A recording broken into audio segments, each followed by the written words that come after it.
ఊరికి రాలి పాటలు. ఒక పాట ఉంది, సిలువను విడను సిలువను విడను సిలువాను విడ. నిజంగా ఆ పాట రాసిన ఆయన చెన్నై తమిళ సాంగ్, తమిళ తర్జుమా చేశారు. ఆ పాట రాసిన ఆయన భార్య సమాధి రోజు రాసిండు ఆ పాట.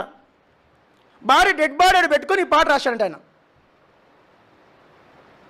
ఊరికే రాలేదు ఈ పాటలన్నీ. ఒక్క పాట, తమాషా పాట ఒక్కటి లేదు దీంట్లో.